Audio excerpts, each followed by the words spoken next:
Hello friends, welcome to my YouTube channel. आज के इस वीडियो में जो आपका रेलवे ग्रुप डी का 17 अगस्त 2022 का फर्स्ट शिफ्ट, सेकंड शिफ्ट और थर्ड शिफ्ट का एग्ज़ाम हो गया दोस्तों। तो फर्स्ट शिफ्ट, सेकंड शिफ्ट और थर्ड शिफ्ट में पूछे गए सभी क्वेश्चन इस वीडियो में डिस्कस करेंगे। तो इस वीडियो को पूरा ज़रूर देखिए। वीडियो अच्छा लगे वीडियो को लाइक और शेयर ज़रूर करें। चैनल पर नए हैं तो चैनल को सब्सक्राइब करके नोटिफिकेशन बेल को ऑन कर लीजिए। जब आप नोटिफिकेशन बेल को ऑन करेंगे तभी मेरे नए वीडियो नोटिफिकेशन आप सभी लोगों तक आसानी से पहुंच जाएगी। तो चलिए स्टार्ट करते हैं आज का वीडियो। तो आज के सेशन में पहला क्वेश्चन पूछा गया था। वीडियो स्टार्ट करने से पहले अगर आप लोगों ने वीडियो को लाइक नहीं किया तो लाइक करें, शेयर करें। चैनल को सब्सक्राइब नहीं किया तो चैनल को सब्सक्राइब जरूर करें।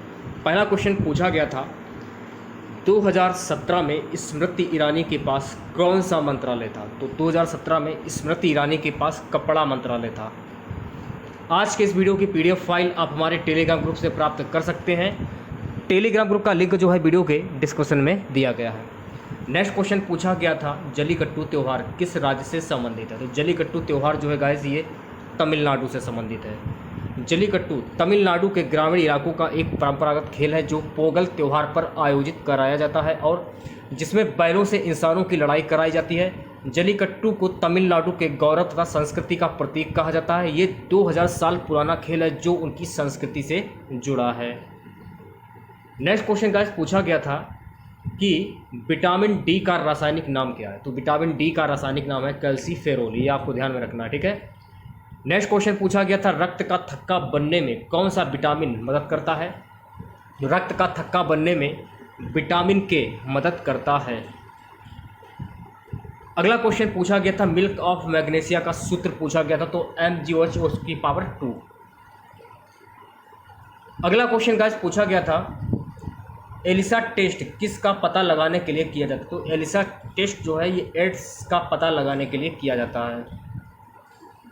नेक्स्ट क्वेश्चन पूछा गया था एड्स का फुल फॉर्म क्या होता है। तो एड्स का फुल फॉर्म होता है एक्वायर्ड इम्यूनो डिफिशियंसी सिंड्रोम।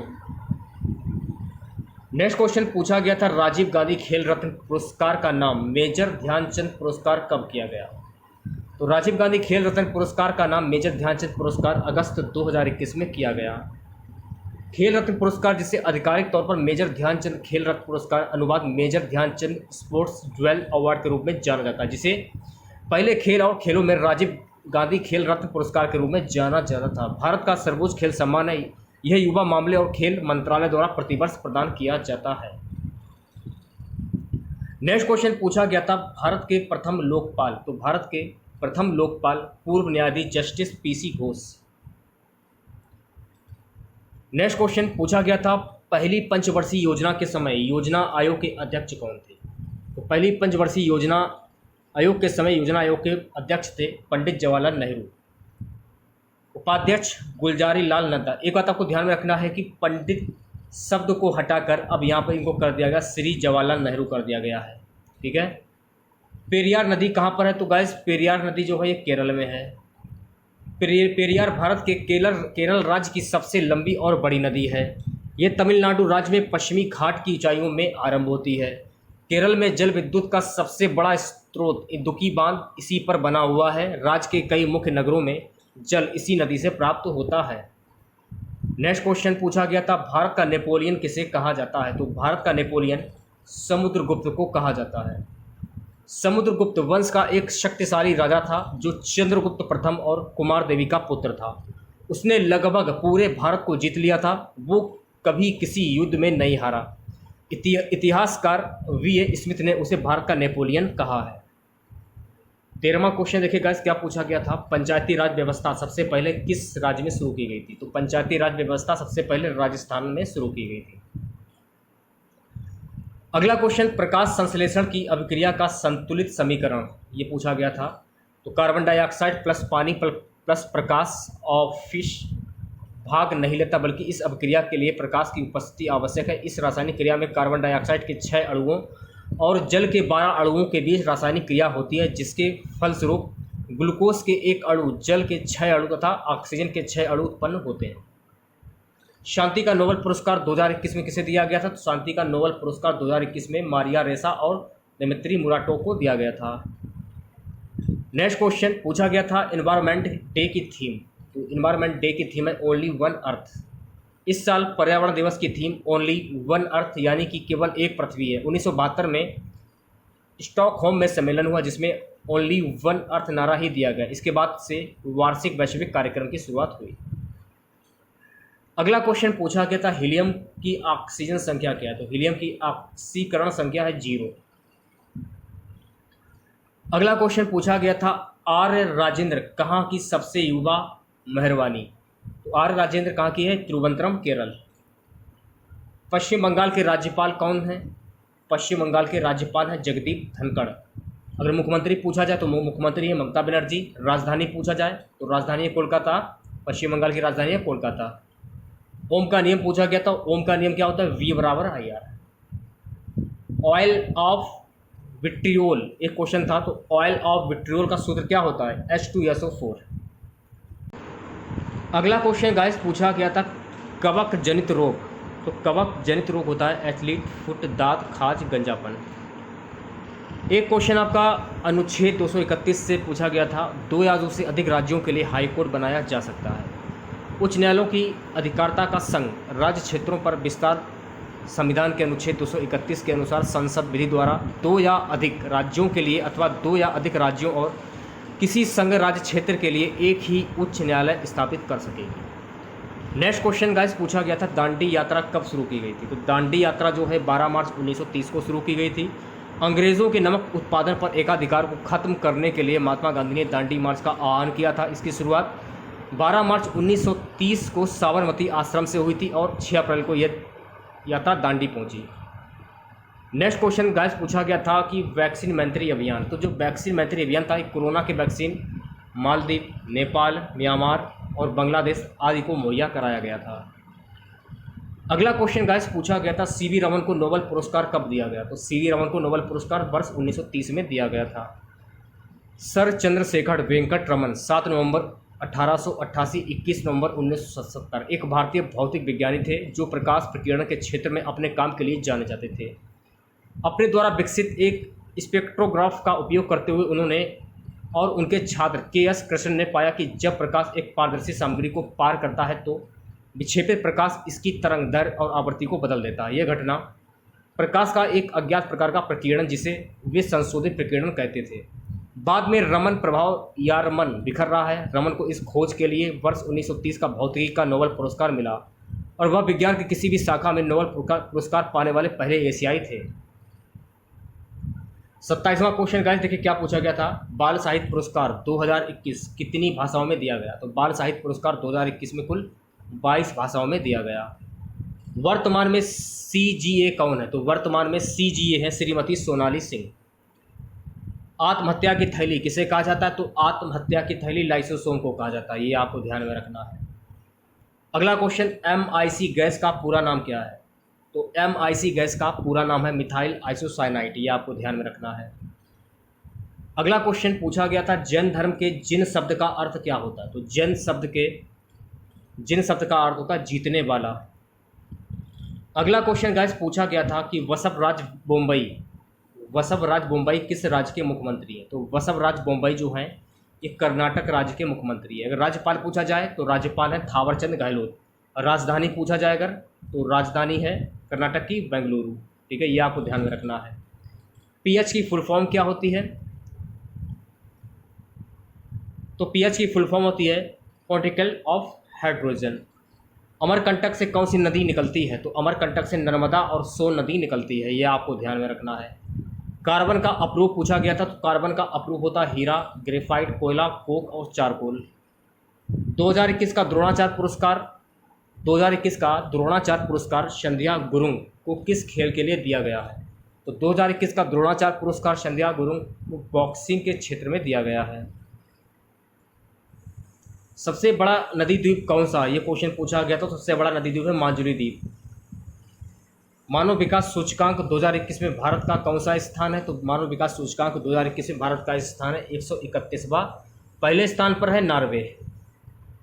एक क्वेश्चन आपका अनुच्छेद 279A से पूछा गया था। अनुच्छेद 279A के अनुसार संविधान संशोधन GST परिषद केंद्र एवं राज्य सरकारों की संयुक्त मंच होगा।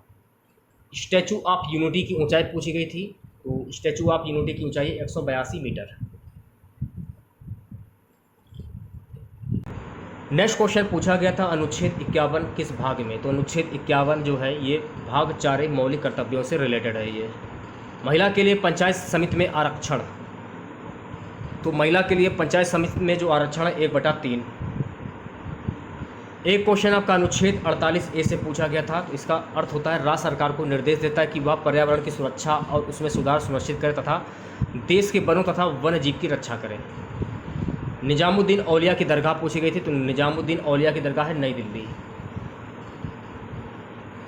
हजरत निजामुद्दीन 1325 से 1236 चिश्ती घराने के चौथे संत थे।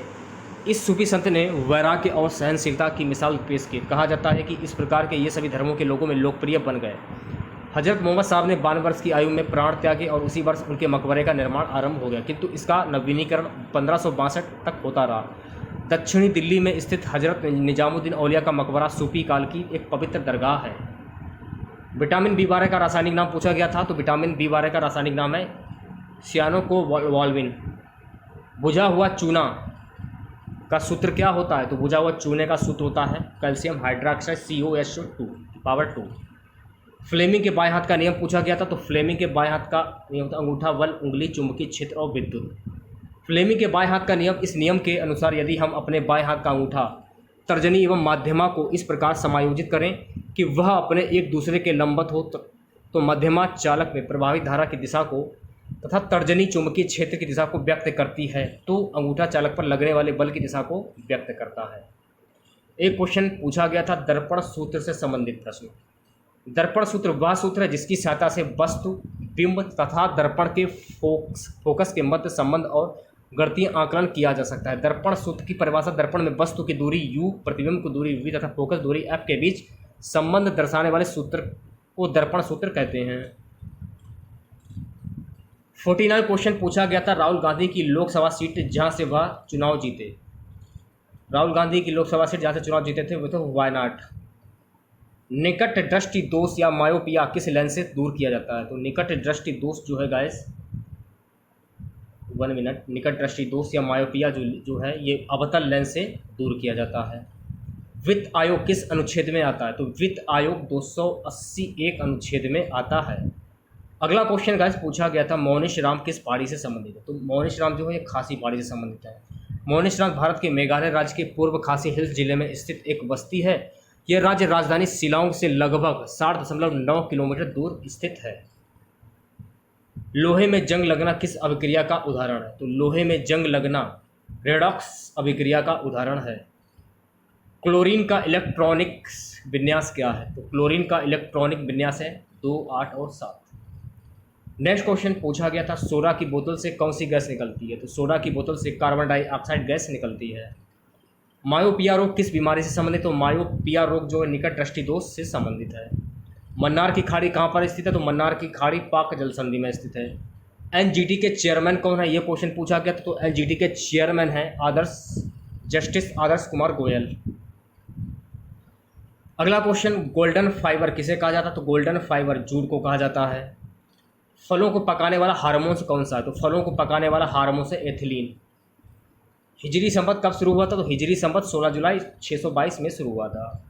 समतल दर्पण से बने प्रतिबिंब की प्रकृति कैसी होती है, तो समतल दर्पण से बने प्रतिबिंब की प्रकृति सीधा व आभासी होता है। स्वच्छ पर्यावरण का अधिकार किस अनुच्छेद से संबंधित है, स्वच्छ पर्यावरण का अधिकार अनुच्छेद 21 से संबंधित है। अगला क्वेश्चन संगाई हिरण कहाँ पर पाया जाता है, तो संगाई हिरण मणिपुर में पाया जाता है। चॉकलेट में कौन सा विटामिन होता है, चॉकलेट विटामिन ए होता है। आज का हमारा सबसे लास्ट क्वेश्चन रहेगा, लास्ट नहीं रहेगा ये, 2026 में कौन सा शहर ओलंपिक खेलों की मेजबानी करेगा। पारंपरिक एकल मेजबान शहर के दृष्टिकोण से विचलन में राष्ट्रमंडल खेलों का आयोजन 2026 में विक्टोरिया में किया जाएगा, जिसमें अधिकांश कार्यक्रम राज्य के क्षेत्रीय केंद्रों द्वारा आयोजित किए जाएंगे। ठीक है, आज का हमारा सबसे लास्ट क्वेश्चन रहेगा फिलीपींस की राजधानी क्या है, तो फिलीपींस की राजधानी है मनीला, ये आपको ध्यान में रखना है। ठीक है, आज के इस वीडियो में बस इतना ही। आशा करते हैं आज का वीडियो आप लोगों को पसंद आया होगा। वीडियो अच्छा लगे वीडियो को लाइक और शेयर जरूर करें। चैनल पर नए हैं तो चैनल को सब्सक्राइब करके नोटिफिकेशन बेल को ऑन कर लीजिए। जब आप नोटिफिकेशन बेल को ऑन करेंगे तभी मेरे नए वीडियो नोटिफिकेशन आप सभी लोगों तक आसानी से पहुंच जाएगी। आज के इस वीडियो की PDF फाइल आप हमारे टेलीग्राम ग्रुप से प्राप्त कर सकते हैं। टेलीग्राम ग्रुप का लिंक जो है वीडियो के डिस्क्रिप्शन में दिया गया है। तो मिलते हैं नेक्स्ट वीडियो के साथ। जय हिंद, जय भारत।